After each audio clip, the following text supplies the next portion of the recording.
I'd like to begin tonight with the following land acknowledgement. I am a grateful but uninvited visitor to the ancestral homelands of the Coast Salish people, past and present, including the Suquamish, Tulalip, and Muckleshoot nations, and the Duwamish peoples. I acknowledge the land on which I live, learn, and practice as Coast Salish land, and I recognize that this land acknowledgement to be only one small act in an ongoing process of understanding and opposing the systematic oppression and historic and contemporary erasure of indigeneity and indigenous people. We are on stolen land. Good evening. For those of you who don't know me, I am Yvette Moy, and I'm the University of Washington's Director of Public Lectures, and we are housed in the Graduate School. And I'm super excited to be here tonight because this is our very first lecture of the academic year, and it's so great to see all you out here tonight. Thank you so much for making the trek. And it's going to be a really great year. I don't know if you know this, but we have a presidential election coming up. We at the Office of Public Lectures decided that it would be great to build some programming around that. So this is the first of many lectures that we will span all the way into Inauguration Week, which we know is going to happen on January 20th. So make sure to check our website and our socials so that you can stay abreast of all the great events that we have coming up. And tonight, we're going to kick off what we think is an important topic as we forge ahead: how to remain curious about one another, even when we don't agree. And who better to help us practice this important life skill than Seattle's own Mónica Guzmán, author of I Never Thought of It That Way. Sorry, my hands don't move very quickly. And also joining us is former journalist and my dear friend of the Office of Public Lectures, Steve Scher. We have a few friends to thank tonight. I really want to do a shout out for my pal, Amy Goodlow of the UW Alumni Association, who helped make tonight happen, as well as Courtney Acitelli of UW Impact and her team for the continued support that they do to amplify the work of the Office of Public Lectures. And I also understand we have some special guests. I mean, you're all special, but we have some extra special guests. I understand that we have some students from Seattle University joining us tonight. Can I get a shout out? Red Hawks? That's right. Thank you for coming on over. And you guys can scooch in too, like you don't sit so far away. We're really nice, I promise. I also understand that the next gen leaders from the Evans School are here with us tonight. Where are you guys? Yeah, there you are, right on. And then I understand we have a lot of friends from UW Impact with us as well. There it is. Okay, so we have a few housekeeping items to go through. I'll be quick. If you haven't done so already, please turn off or silence your cellular devices.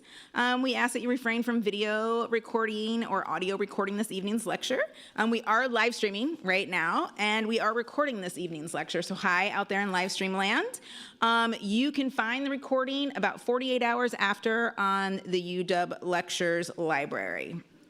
We ask that you also refrain from taking photographs while our speakers are on the stage. It's really distracting. You will notice that we do have our lovely student assistant, Kavya, who's joining us tonight, who will be taking photos for social media, because it doesn't happen if we don't put it on Instagram, right? And then tonight we are going to do Q&A in a little slightly different way. You're going to be asked to email your questions in to mayiask@uw.edu.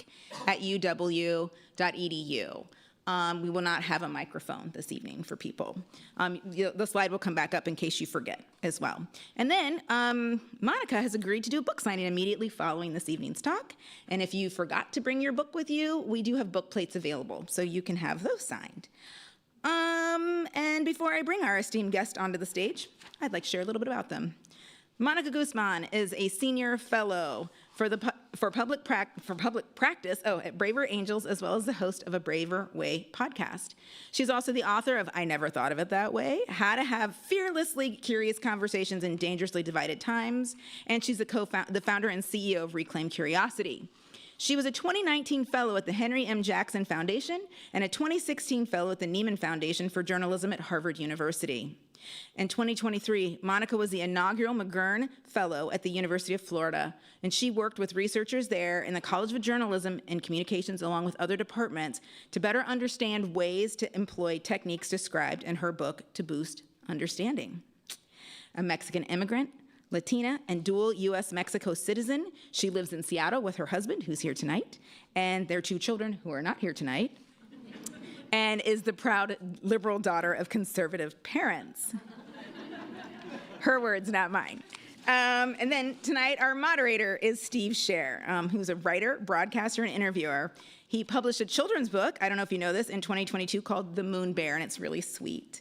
And over his 28 years on local public radio, he won awards for his incisive coverage of public affairs, breaking news, and his beyond-the-headlines approach to issues. His in-depth interviews with award-winning authors, political leaders, scientists, artists, and active citizens are noted for their intelligence and sensitivity. Most summers since 2009, he has taught in the communications department, a class on interviewing, actually, at UW.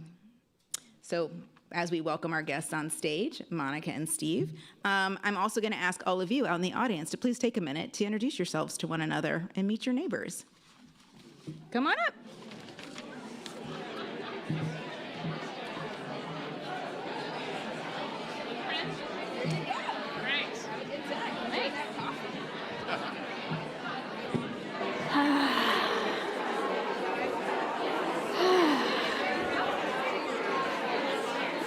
My wife told me I slouched last time I did one of these. Probably and I gonna said, go I think with some it was the slouching. chair. And it's this chair too. Yeah, it's a good chair.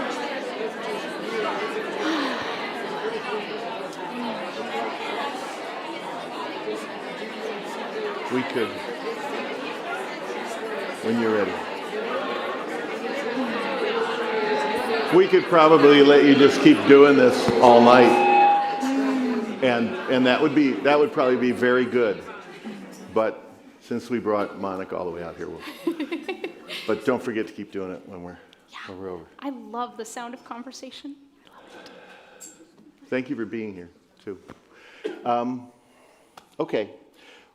You know, sometimes when you get ready to do an interview, you have a pre-interview. And so we were on a Zoom or whatever technology we were using. I don't want to just give it to Zoom, but whatever it was. And you used a term. You said, sometimes people come up to me and they tell me they've lost someone. And I stopped and I said, so people are coming up and telling you about loved ones that have died? And you said, no, that wasn't it at all. No. What is that? People come up and tell me that they have lost someone from their life because of politics. Just the other week, I was on the phone with one woman in Idaho who, her 2 grown children stopped talking to her 3 years ago. And she was so excited because she had just had something like a 45-minute conversation with her son on the phone and was just, she was struggling with how much to hope because she's learned the hard way that you can't change other people. You can't force them to come to you.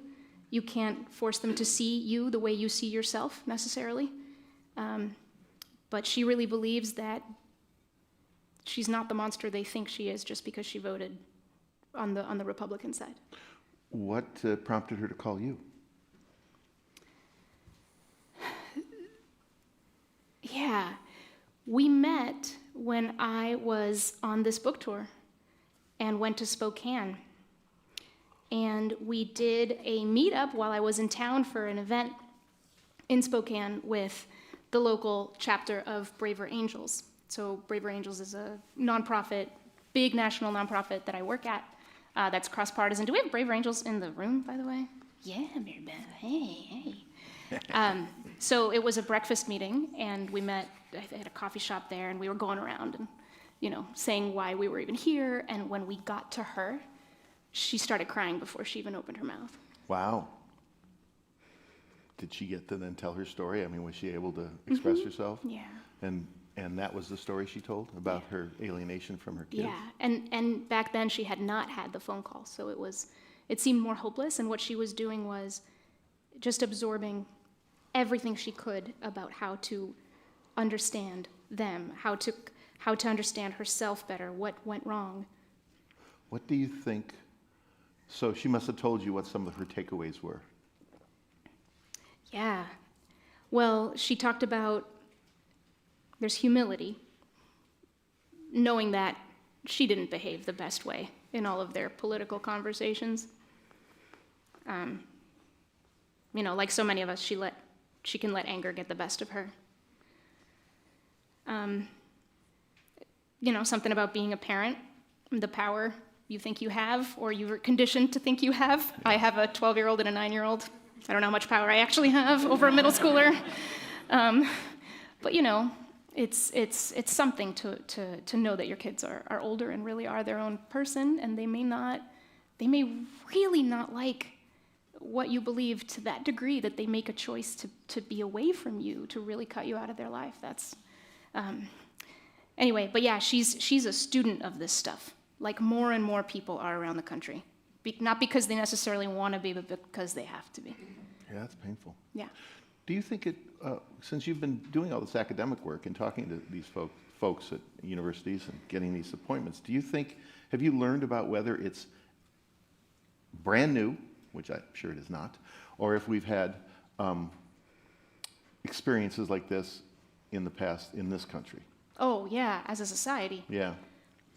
There's a book by John Meacham, the historian, called The Soul of America, and he does a brilliant job. It came out a couple years ago of answering that very question. Kind of for the purposes of putting today in perspective, he goes through some extraordinarily divisive times in the United States where really, you could have argued all was lost. We had lost our way in so many ways. I remember being particularly stunned learning about the 1920s and 30s when a certain number of governors were card-carrying Ku Klux Klan members and senators as well, things like that. Obviously, 700,000 people died in the Civil War. That was pretty divisive. Yeah. It's this country, I have a particular relationship with this country because it's not where I was born. And my parents and I have had a lot of discussions about Mexico and why they came here and what there is to appreciate here. But maybe the thing, as I've done this work, that I appreciate the most and that I think has the most power, if we really come back to it, is that we are still building this country. I've been studying more and more about the Founding Fathers, and we're not done. We're not done. This democracy is not anybody's to crush. It's ours to uphold, and that gives me a ton of hope. You were born in Monterrey, Mexico, but do you have any Monterrey, you roll the R's. Can you do it? Monterrey, no, I cannot. Monterrey. Monterrey, king of the mountain. Do you have any memory of it? From as a child? As a child, yes. Loads. How old were you when you were living there? Born to 6 years old when I was living there. Yeah. But then when I came first to Texas and then to New Hampshire, where I mostly grew up, we went back once or twice a year for a while and spent up to a month in the summer back with my whole family. You have a lot of aunts down there. So many aunts. Tell us some stories about them. Oh my gosh. So my mom is one of 5 sisters, and they love to dance for no reason. They'll break out into spontaneous dance. And that, I didn't realize until recently that was actually how they grew up. Like, it was something like every Sunday or whatever. Someone would just turn on the radio, and all 5 girls would start dancing, and their mom would start dancing, and grandpa might come up and do a little, a little shimmy. But it's still very much who they are. They are party people. Back when I used to go down once a year or twice a year, there was for a long time a party every Monday, a family party every Monday. But in Mexico, family party doesn't mean it's exclusively family. My older cousins would bring their boyfriends, their girlfriends, their best friends. And it wasn't oh, I'm embarrassed to bring my friends to my parents' house. It was completely fine and normal, and it's what you did. So the family was really big, but then if everybody brought their friends, it was even bigger, and the party every Monday rotated, this aunt's house, that aunt's house, this cousin's house, this grandparent's house, etc. Good times. Mexico just inaugurated its first woman as president. Did. Are your aunts political? Let me rephrase that. Are they? Did they vote? I don't know. I really don't know. I have not asked them about it. So no conversations about the different politics? No. I have not had very many conversations with my aunts about politics. Doesn't dominate their lives, to be sure. Well, I don't dominate their lives, right? So I don't know how much of their lives I have seen or am seeing, especially now. But when I was around them a lot, I don't remember any of them You know how people, when you're really into something political, it's never far from your mind. You're very chatty about it. I don't remember them ever being chatty about it. Huh. Yeah, That's interesting. it is interesting. Now you'll have to call them up. Yeah, you voted, right? Yeah. You voted, right? What do you think? Yeah. Why'd you become a journalist first? Why did I become a journalist? You chose, right? To Oh be a yeah. journalist, right? Oh yeah. That was great. Okay, funny story. Back when I was in 7th or 8th grade, I took one of those career assessment tests. Anyone familiar with those? And I put in a little, like, I don't know, communications, like maybe, there was like a box where you could say, I don't know, what do you want? Not that matters. What do you want? Like, maybe communication. And the report came back, and it had tested my personality and all these things. And it was like, yeah, we think you're a little too, like, shy. Like, we don't think you have the skills, really, for communications and journalism. I see. So that was interesting. Yeah. Yeah, but when I was growing up, I still remember it was like 1st or 2nd grade, and there was some, test and pencil and paper and spelling test or whatever. And I finished, and I'd take the piece of paper back, and I'd hand it in, and then there's more paper in case you need it. I'd grab a piece of paper, I'd sit back down, and I'd start writing what was happening in the classroom. Jennifer Puck went up to get a tissue. Michael Cheslock just smirked. The teacher coughed. I would document. I still have these papers. So there was something about observing life that always seemed interesting to me. But no, when I really boil it down, the reason I ultimately became a journalist, because I'm absolutely fascinated by people. And it's what got me out of my shyness to the raging extrovert you see in front of you today. It's just, I learned that in order to learn people's stories, you have to ask a lot of questions, and you have to kind of make it something they want to share with you, which requires building trust and making the conversation dynamic and all of these things. And that served me, really well on feature stories, when learning about someone who's done something interesting for their community, so cool, right? But also when I interviewed a man who had been convicted of killing 2 taxi drivers in Texas and put on death row. And then 2 weeks later, I watched him die. You went. You chose to go. Yeah. But after I did that, I was like, I don't think I want to do this very often. There was a reporter from the Associated Press who was there, and he was like a bit of a living legend at the Houston Chronicle. That's where I was working at the time. And he was a living legend because he worked at the Associated Press, and he covered every execution. He watched every single one. And the kind of, the whispers were sort of like, what does that do to a person? And all I remember is like, he's asking for coffee, and he's treating it like a regular day. And I just didn't want to treat that like a regular day. What made you go at all? I was a journalism fellow at the Houston Chronicle. I was a cops reporter. And through the fellowship program that I did, something called the Hearst Fellowship, blah, blah, blah, it actually was sort of a kind of a tradition to give the fellow an execution. Really? To cover. Did you talk to anybody about why that was a tradition? I don't think I had to, because I think it was understood. And maybe you're nodding because you know. No, I'm nodding because sense how of interesting. Glory, isn't there? There's this sense of glory for journalists who get to cover hard stuff. If you're a war journalist, if you've seen executions, you must be something special. I see. I think it was that. And also You probably a earned sense your of bones. something like that. Or you're going to learn something you'll never forget, and that was true. In terms of that cops beat, which is, I think, what you called it. That's what cops they called beat. it then, yeah, the cops. Was that a choice? No. To cover the no? Okay, actually, funny you asked. The only real journalism experience I had before I got that fellowship, which I still can't believe I got at all, because I didn't have a journalism degree. I went to a liberal arts college that didn't have those. And I was the only fellow who was sociology. Okay, continue. That counts. And film. But still can't believe anyway. Darn it. What was I just saying? How you ended up there? How you ended up at that cops beat? Right. So it was also kind of a tradition, for these first fellows. It's like freshmen. We're gonna give you a really hard thing.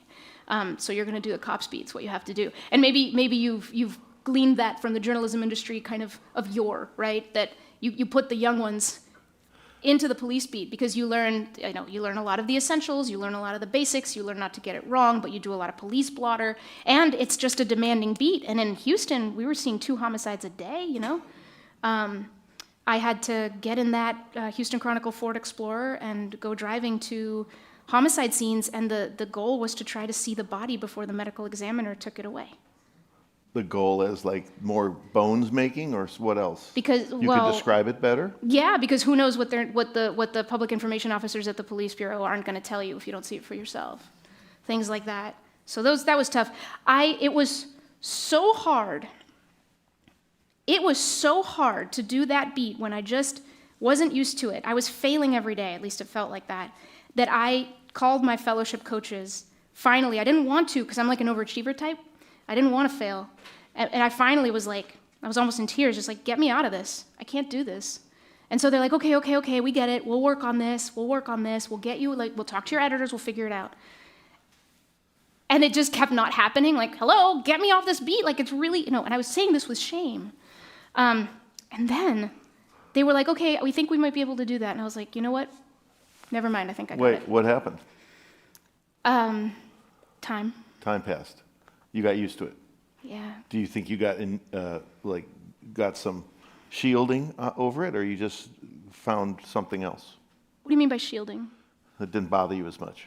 Oh, I didn't want to do any more of that. Did it bother? No, it still bothered me. I knew I didn't want to do it forever, but I knew it was only an 8-month rotation, and I could make it the 8 months. Well, so what changed for you? You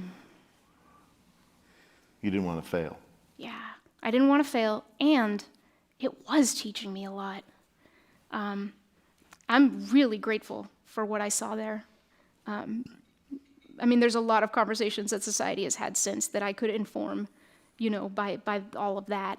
I remember going up to my editor and saying, hey, we've been doing these stories about, homicides in this one neighborhood, and I think I think people are really struggling there, and can I go tell a story about that, and them being like, no, we're not going to tell stories about that neighborhood. Like, why? And I don't remember what they said, but it's just not the way it's done. It's just not the way it's done, Oh, yeah, sure. And so all these ways that, the storytellers choose what stories to tell and not tell, and who to see and not see, and I've been pretty interested in that ever since. Yeah, so how do you think that was one of the things that put you on the path you were on today? So I'll tell you another story that answers that question. When I was an intern at Foster's Daily Democrat, a family-owned newspaper in Dover, New Hampshire. Before or after the crime? All right. Before. I was very young. I had assigned a story about a new business that had opened up in downtown Dover. It was called Accoutrements. And I went and I interviewed the business owner. I had a lot of fun because, like I said, fascinated by people. Still a little shy, but I was working on that, really, so cool, and in that trance and taking notes. And I wrote the story. It's sort of a front page, feature story. And I get a call the day it comes out, and it's the owner, and she is not just angry, she is crying. She is so disappointed. I must have made 7 errors in that story. 7 or 8. It was egregious. It was horrible. And that wasn't the only time. I was very young. But that's no excuse. I learned how painful it is to get people wrong. It's really painful to get them wrong when I have this responsibility to get them right. I'm telling their story to their community. That's my responsibility. And that hurts so much. And I even during that same fellowship where I was in Houston being a cops reporter, I went also to Midland, Michigan, to the Midland Daily News, and I was an education reporter. Same thing. My editor actually, it wasn't as bad, but my editor had to sit me down during a review and be like, you're a great writer, you're a fantastic storyteller, I think you're really gifted, you suck at accuracy. What's happening? There was one time they had to pull, it's a small newspaper, they had to stop the presses because I got the name of the person wrong who I was writing an entire story about. I made up her last name. Where the hell did that come from? I'll tell you where it came from. It came from, I'm on deadline, I don't have to check my notes, I remember this. That's where that came from. So it is so easy to get people wrong, and it's awful.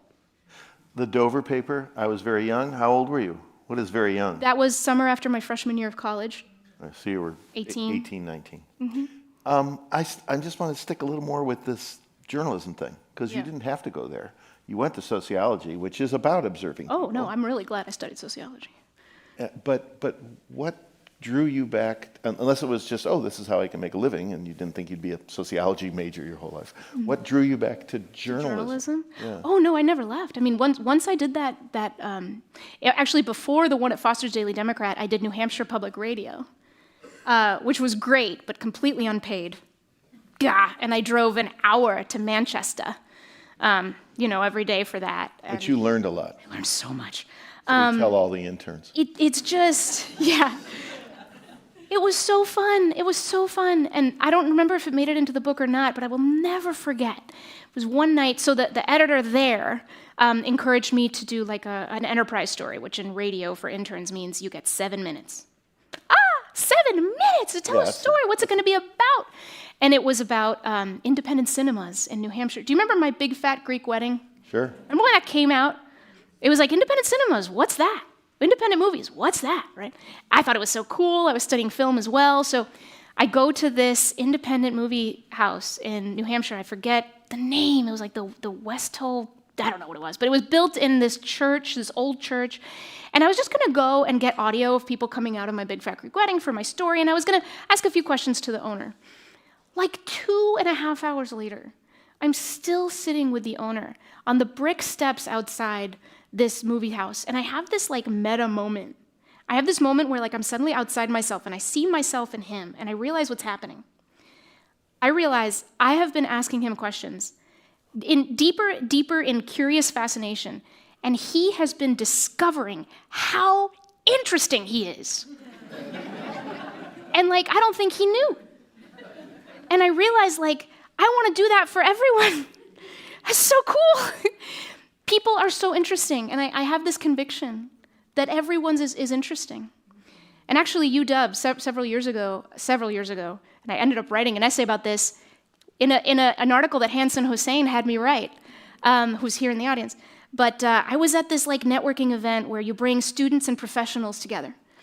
And, you do the mingling thing, which after a while on the tech circuit here in Seattle, GeekWire events and everything, I got pretty good at, And I'm there, and people are just kind of like new little huddle, everyone's saying something. And just to bring someone into the conversation, she was a student, she seemed a little bit shy. I know something about that, right? And I said, hey, what's your story? And she goes, oh, no, I'm not very interesting. That's what she said. That's what she said. I'm boring. And it just broke my heart. Like, I couldn't forget it. Mm-hmm. And I ended up writing about it, and it ended up just like burrowing itself in my head. Like, nobody is boring. Nobody.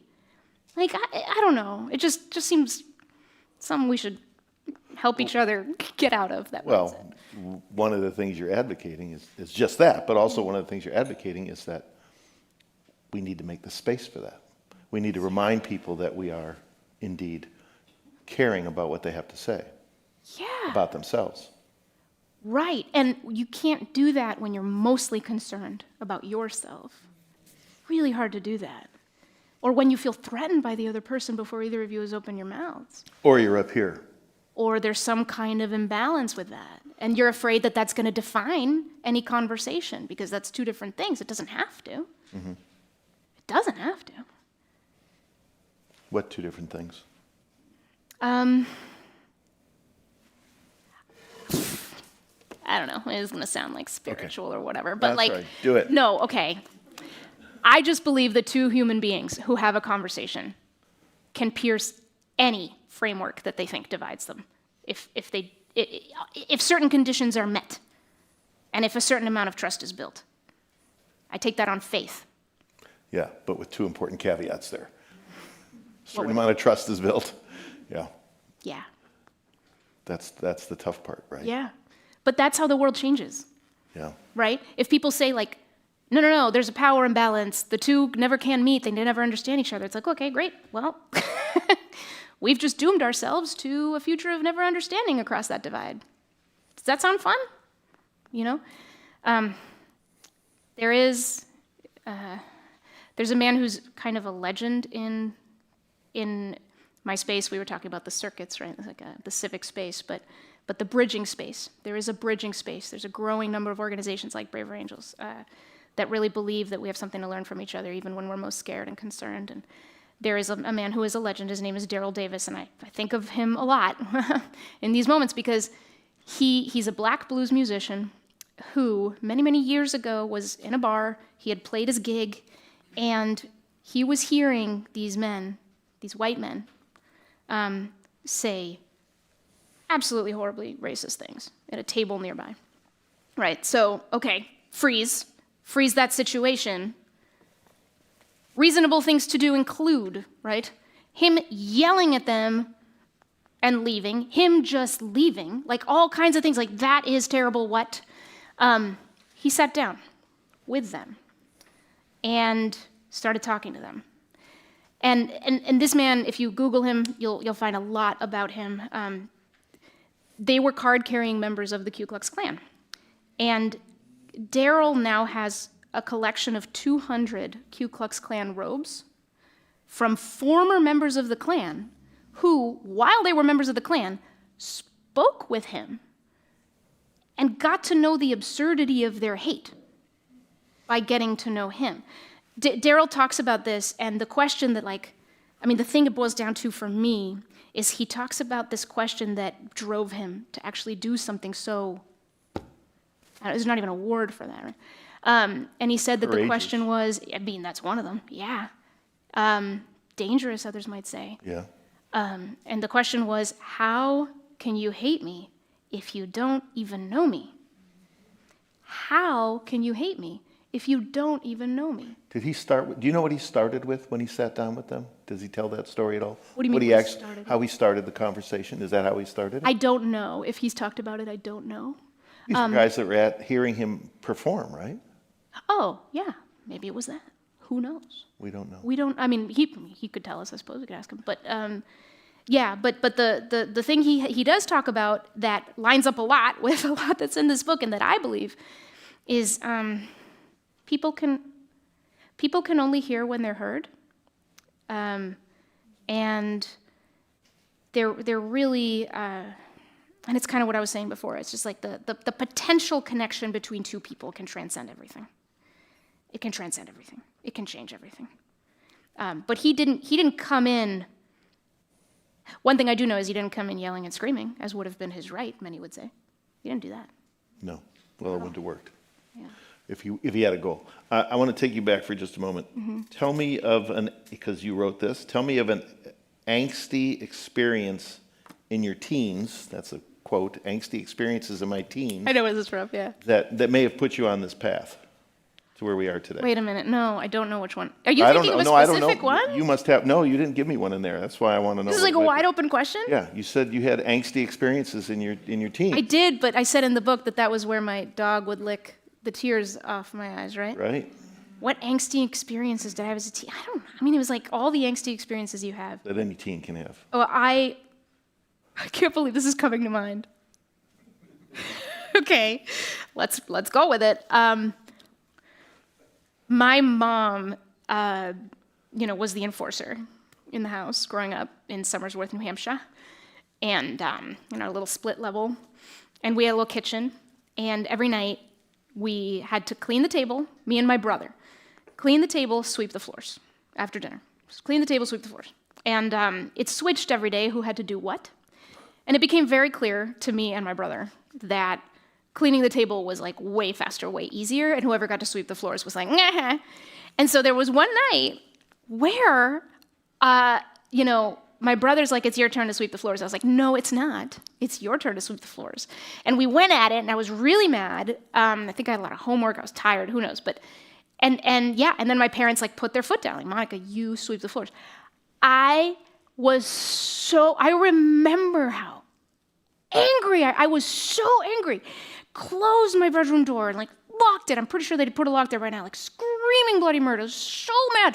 The injustice, what felt like injustice. Maybe it's good that that's like one of the angriest memories I remember having. Like, I guess I had a pretty good childhood. But that's what came up. I'm sure there were angstier ones. Well, But how boy, do you that was- think, it's all right, so I know I'm making you make it up as we go along, but you can do it.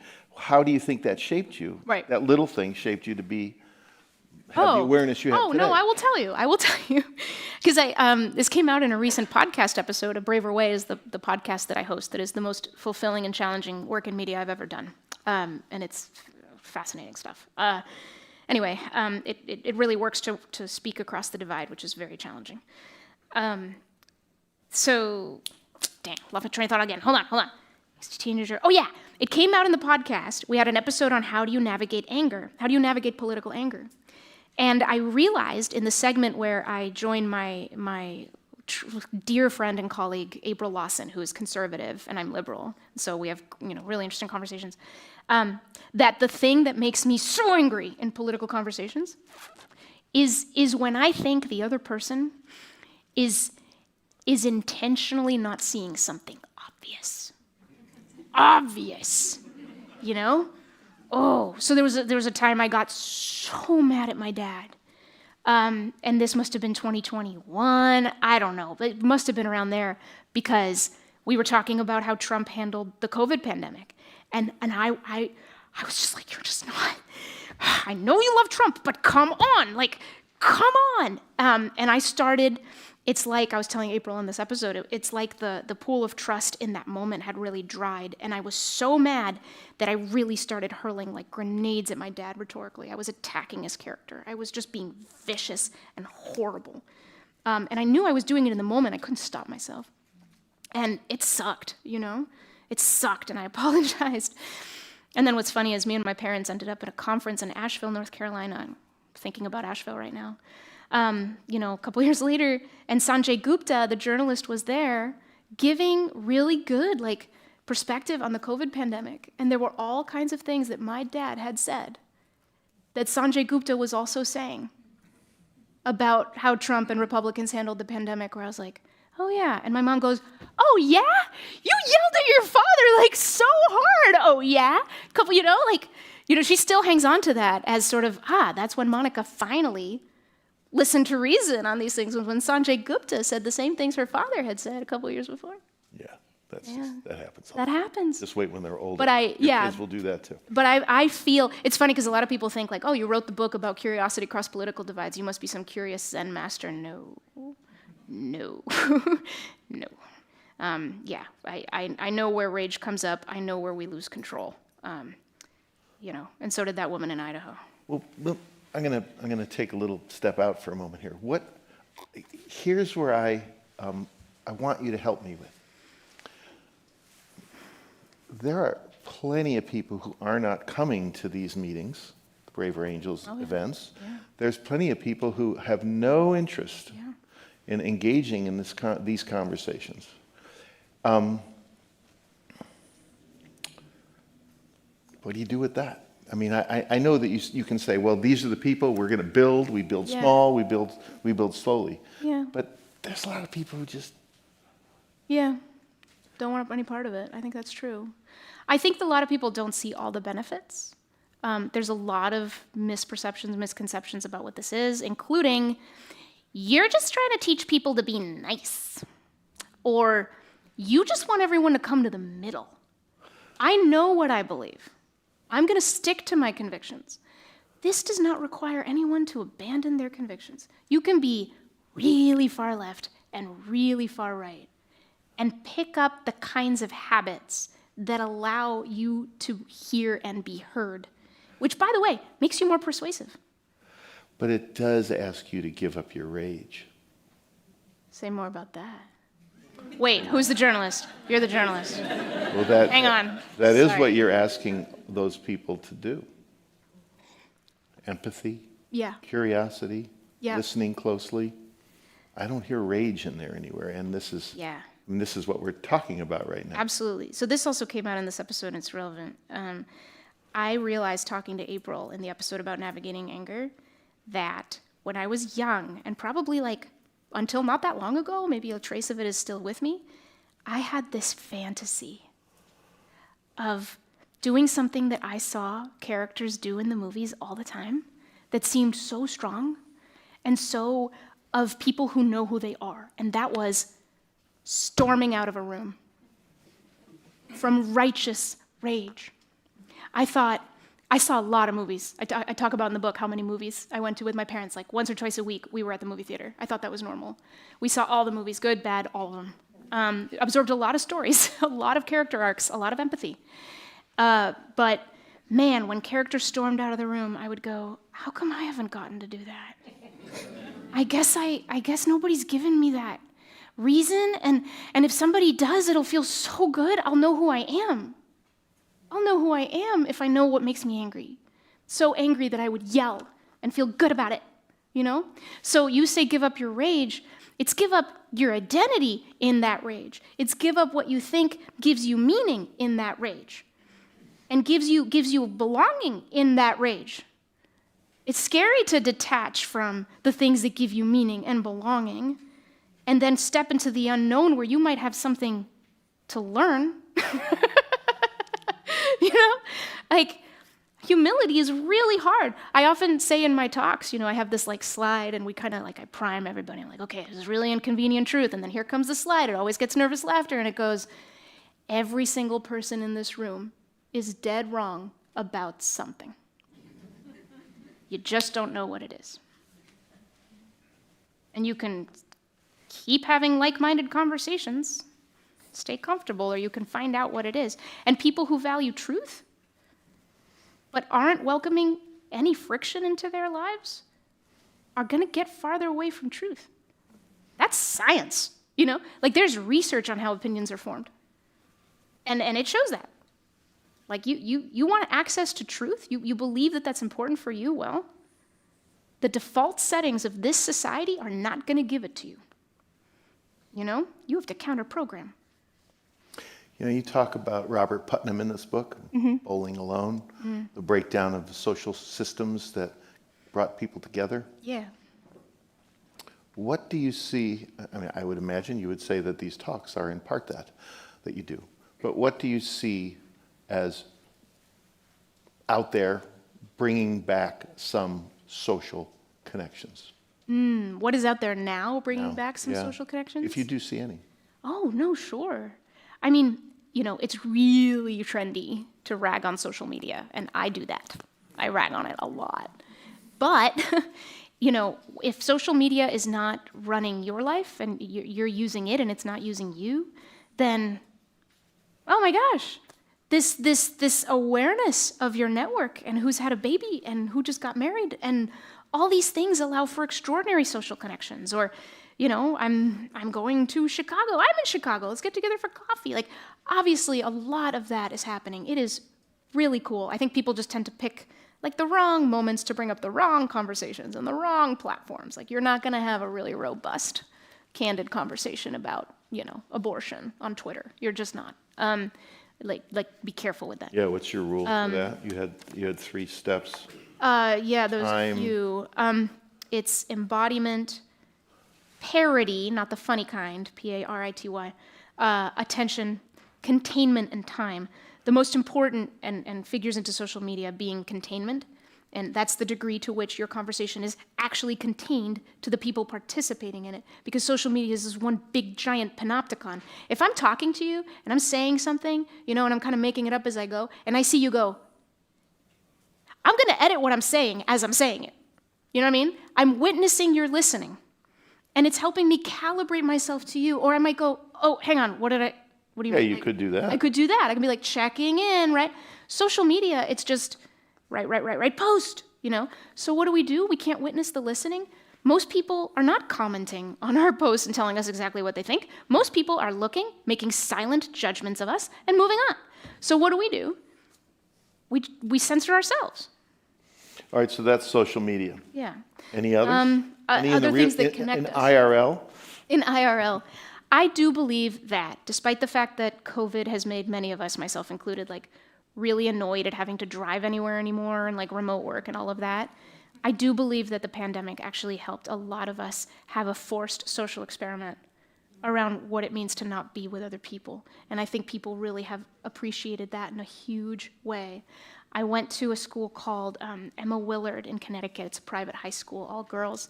And they were saying that, one of the key pieces of their social life was this dining room, and they have these huge, gorgeous, old wooden tables. Like the campus looks like a castle. And like everyone's dining and everything. And when they lost that, when the girls couldn't be there anymore, just what a rip it was in the fabric. So when they came back, it's like they've been telling me, like they know to appreciate that time with each other more. So I think that's happening. I think there's been like a trauma. And for a lot of people, it's like we know what we lost, and we're treating it with reverence. Well, there are companies who are saying it not just out of efficiency, but because they feel that a different sort of connection is made when you're working in the same place. 100%. I don't think science has like gotten anywhere near explaining even the dynamics of what goes on when two people are together. We're not even close to understanding that. There's so much beyond our words and our gestures and our tone. We don't even have names for it yet. I really believe that. You, I don't remember how Yvette framed this, but you were in Florida, and you were working with the school there. Yep, UF. Well, I don't remember her phrase. So what was the phrase? What were you studying? What were you guys working on together? Honestly, it's too long, and every time I hear someone read that in my bio, I'm like, I gotta shorten that. Yeah, well, here's your chance. Wordy, and it's so long I don't remember it. But basically, the gist is, yes, worked with the School of Journalism and Communications. The I guess prescriptions in my book, although that word is strong. Let's put them in the lab. Let's test them. Let's see if this actually works. And so there is a study that we conducted that is really exciting because we had no idea the results were going to be that definitive. It was incredible. But basically, it was an experiment where we showed subjects these two conversations, and the only difference between them, in both conversations, someone was giving a very strong political opinion to someone else who would disagree. Just giving it. But in one of the conversations, two sentences were different. And at key points, that person who was just sharing their opinion said something like, but I would love to hear what you think. I'm interested in what you think. Can you tell me what you think? Everything else being just as passionate, kind of aggressive, like really out there. And we tested it, actually, I'm not sure. You have to be careful how much you say about these studies because they're not published yet, so I should be careful. But a couple of hot topics. That just those sentences we showed made people feel more heard. And which, like, there's a certain way this flows and it's whatever, but people then become more receptive to the other side of that issue. Not just in that one conversation, but in any conversation. That was tested?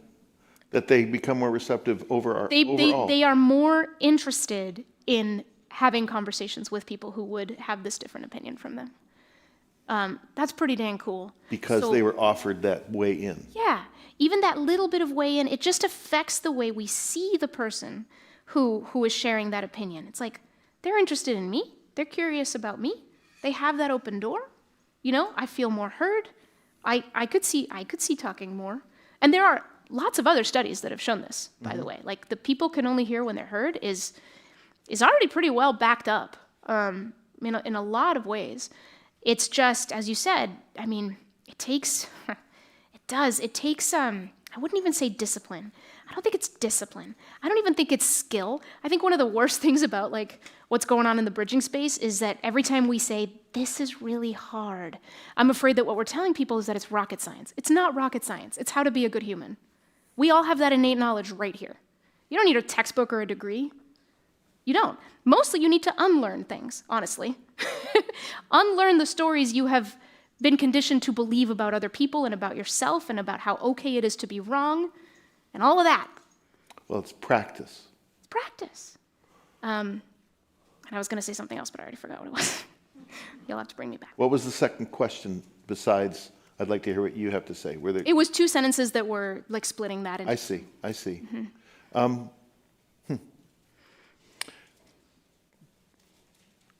But it matters. There's enough science that says I think people are more receptive afterwards. Yeah. There's one study that, oh my gosh, I love this study. They asked subjects to just bring to mind someone in their lives, anyone, who tends to receive them and their ideas well. Not agree with their ideas, but just be receptive, right? To what they have to say about things. Just bring that person to mind, whoever you happen to be.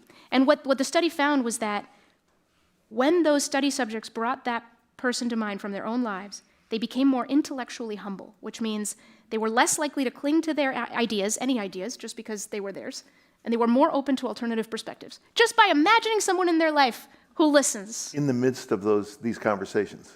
I don't remember if it was specific to political issues. Well, any conversations, Yeah. I guess I mean. Yeah. But in the midst of the moment, in the moment. Well, yeah, they had a scale to determine intellectual humility after they had gone through that priming exercise, if you know what I mean. But I don't want to go, I don't know if I remember the details that are going to get exactly. Define intellectual humility there for a minute.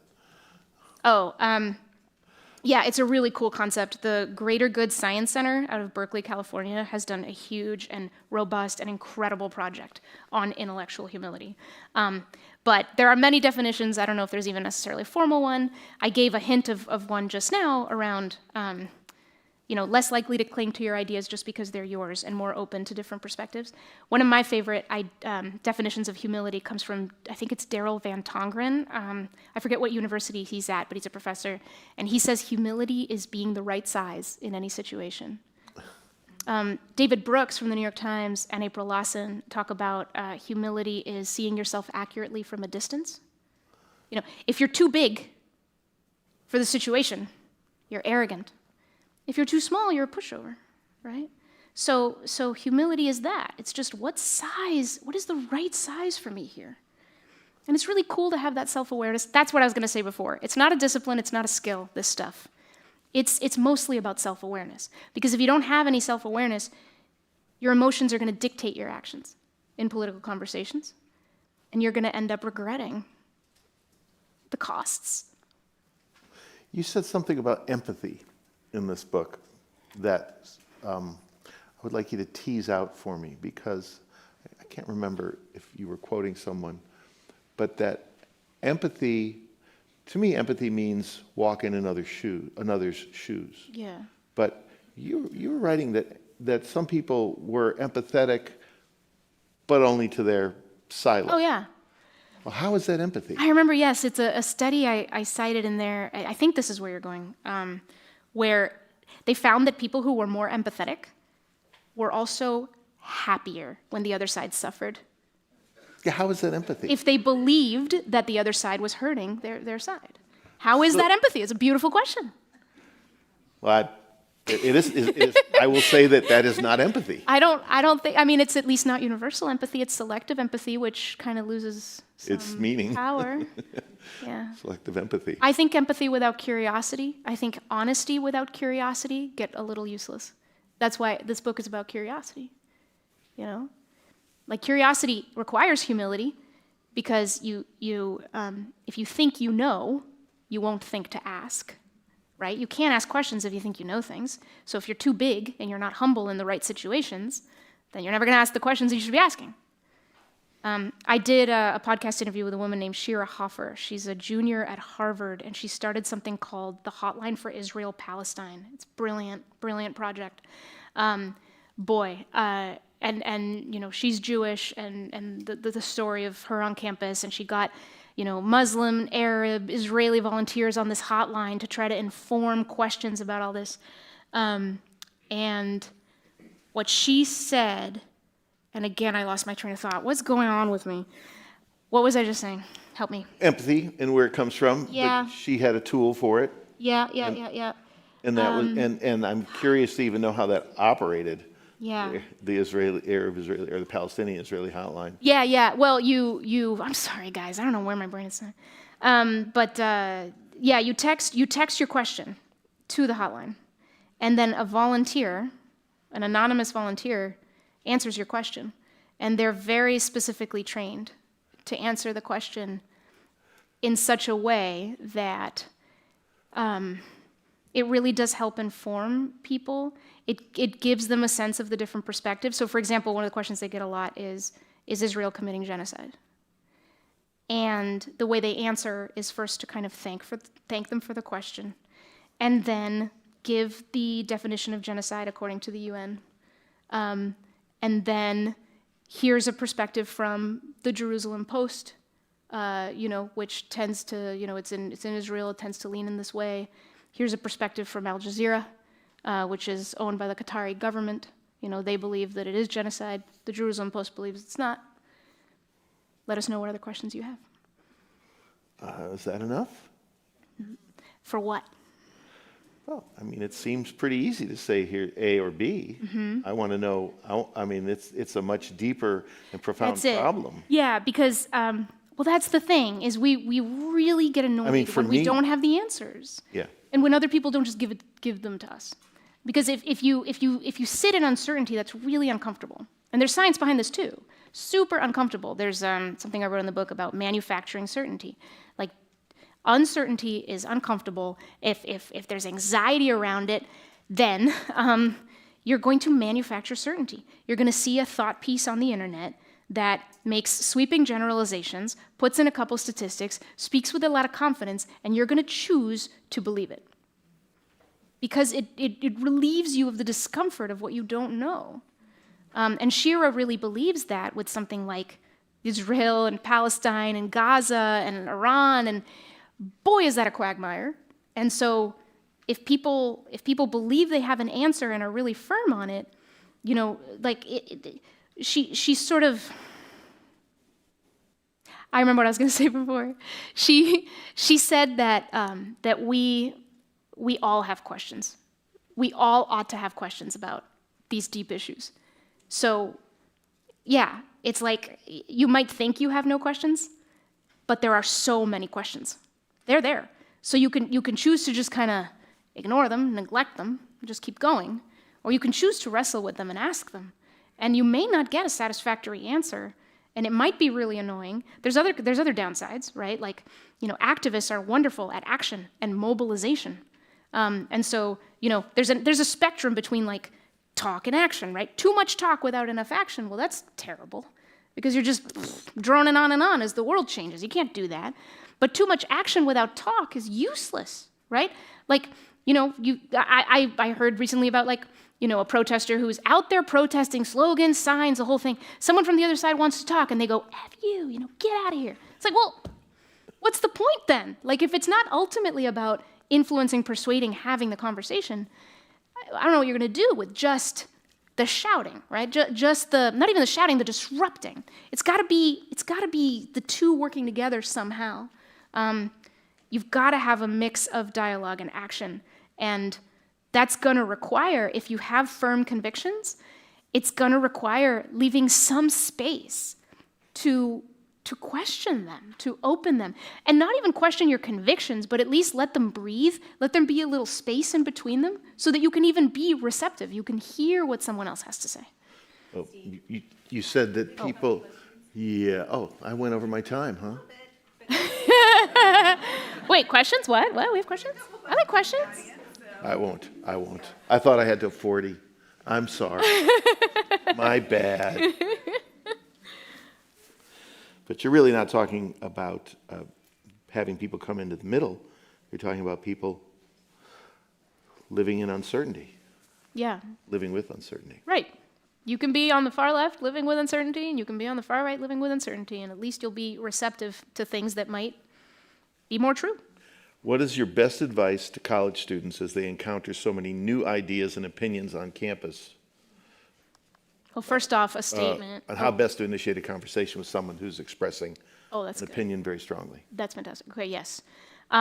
First of all, just let me communicate my deep and utter envy of all you college students. Because college, think about it, right? Everyone's working from home. College is one of the few places in American life where you have actual collisions of actual human beings who are actually really different all the time.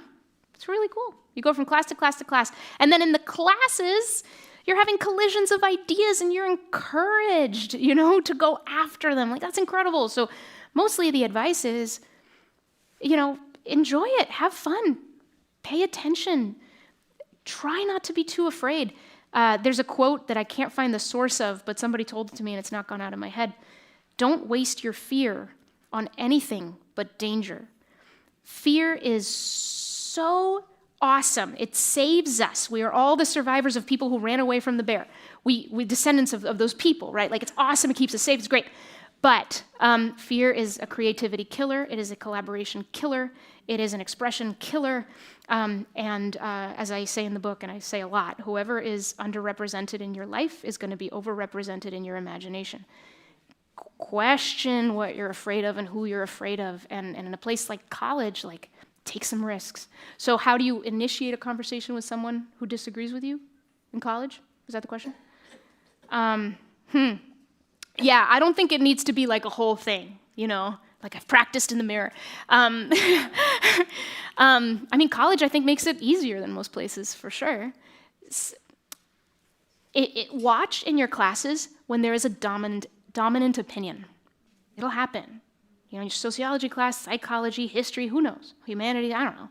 Math, I don't know. If there's a dominant opinion, then the burden, the barrier is higher for the person who may have a minority opinion.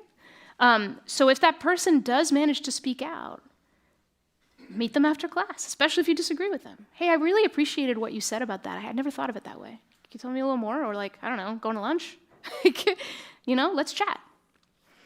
That reminds me, I didn't let you say all the ways that you have intuit in your book. Oh, yeah. What are some stories you can share about Braver Angels' work that gets you excited about their mission and impact? Oh my gosh, there's so many. There's so many. There's never enough. So a couple years ago, we started a project called the Trustworthy Elections Initiative. And it was co-led by a man named David Iwinski, who passed away not too long ago and was an extraordinary person, working class guy from Pennsylvania. He showed up to a Braver Angels debate. These are huge virtual events that was really controversial because it was a debate after the 2020 election on voter fraud. Braver Angels lost a lot of blue members because we even had the debate. Our debates are not about crowning a winner or a loser. They're very unique. They're the reason I joined Braver Angels. They've never seen anything like it. They're about engaging in a collective search for truth. David believed that there was voter fraud in the 2020 election. He showed up to the debate to say his piece. And the way our debates work, you take a few minutes. Somebody gives a speech from the affirmative on the resolution. Somebody gives a speech on the negative of the resolution. And you go back and forth, and people have a chance to ask questions. So David said fully and freely, which is a Braver Angels principle. Speak your beliefs fully and freely and without fear. What he believed, why he believed there was voter fraud. And then he stuck around. And he listened to folks on the other side who were saying, among other things, we're really worried about voter suppression. And so he emerged from that debate going, I'm concerned about voter fraud. I'm really concerned about voter suppression. I didn't even know. Oh my gosh, I had no idea these things were going on. So he helped kick off a project that brought together in dozens of workshops across the country. It was magic. People from the left and people from the right, where they shared their view was that something about elections is not trustworthy. And I thought it was a typo when they published the report. 727 points of common agreement were found about how to make our elections more trustworthy. Wacky. So there's one man, Lenny Mira, who is a former Republican, office holder, and he's going around to secretaries of state all over the country with this report, going, hey, here's some ideas that people on the left and the right really think would be great, including make Election Day a national holiday. Like things like, okay, can we do this? How about that? How about that? How about that? A lot of ideas. And boy, one of the things that just blows my mind is like, this is the stuff that we empower our politicians to do. But here's the thing, guys, like I've had a lot of conversations with politicians, some, in Congress, and behind the scenes and on background, they will tell me, I can't govern. It's not, we're not helping them. We're not helping clean up the context in which they do their jobs. And so it's really hard for them. We're not helping them, the public. Yeah, because whose job is it if not ours? Again, I have deep convictions about the root of democracy in this country is the relationship we have with each other. Not what candidate wins. No. The relationship we have with each other and whether we can build and maintain trust across difference is the lifeblood of this nation. Back to school, philosophy club leader. I want people to be comfortable arguing with each other and voicing their controversial opinions. Do you have any advice on inviting these harder conversations and ideas? Ooh, yeah. So much. I mean, this is yeah, we don't have time for all of them. There's one tip that I just kind of learned and realized that is really good, which is an extension of this one. So Braver Angels teaches a tactic called the pivot. And the pivot is super powerful. The pivot is when you go from listening to someone talk about their views and listening curiously, without judgment, like really listening just to receive them, pivoting to your view. Now I want to talk. Now I want to say something. So in the pivot, you say basically, you paraphrase something you understood from this. So if I understand you right, you're saying that what really concerns you about immigration is X, Y, and Z. Did I get that right? And the other person goes, yeah, okay. And then you go, I see that differently. Can I tell you what I mean? Magic. Because if you've really been listening to that person, even for a couple minutes, you would not believe, if you really get a clock on, how easily we interrupt people we disagree with. If you just let them go, you've given them the gift of listening. They will give it back to you. No one says no.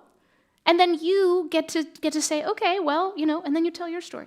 And the new tip I learned on top of that is, as you're having the conversation, as you're finding new places where you clash and you just don't agree, make sure that you keep saying, and I know that you see that differently. And I know that you probably wouldn't agree with this, and I know that this is not something that we may see eye to eye on.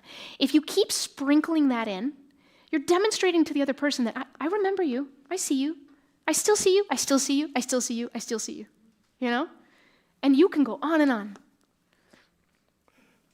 I may need some help with this question. Can you speak on the paradox of tolerance and how that factors into these conversations? I could guess what the paradox of tolerance is. What do you think the paradox of tolerance is? I'm not, Sophie, Zilak, where are you? Can we get a follow-up question? What's the paradox of tolerance? Oh, maybe Sophie's not really here. Oh yeah, what do you mean by the paradox of tolerance? Tolerating people that are intolerant. Say it again. Yeah. That you end up, that you end up tolerating people that are intolerant. Like, Okay, if you gotcha. tolerate everybody, you tolerate Nazis. Gotcha. And, like, If you that's the tolerate everybody. that's the paradox. I get you. Yeah. That's the paradox. Right. Yeah, and this is a common kind of, comes up a lot. Good people want to be inclusive and welcoming of everyone except the people they view as being unwelcoming. Right. It is back to empathy again. That's exactly it. I mean, that is a paradox in a lot of ways, and I think it's something that we just need to do some soul searching on that one. So we back into the well of uncertainty? Yeah, way back. There's a lot of research that shows the degree to which we misperceive people on the other side and their beliefs. So the perception gap study from 2019 remains a really seminal study on this. And it showed that people on both sides of the divide, when they looked at the other side, when they were asked like, hey, you, Democrat, tell us how many Republicans you believe in closing down the border or whatever. Really educated and informed people were completely way off on both sides. Readers of the New York Times and Fox News. We are informed about the events of the day, and we are grossly uninformed about each other's perspectives. So what happens? We end up in this kind of cycle where, because who do we define as intolerant? Well, that's very closely connected to what we feel are intolerant beliefs, and then who we feel probably is sneakily hiding those beliefs behind this facade, you know what I mean? And you start to see that, you start to be afraid of it. You have no way of checking it because, hey, we're all in silos, Blue zip code's getting bluer, red zip code's getting redder.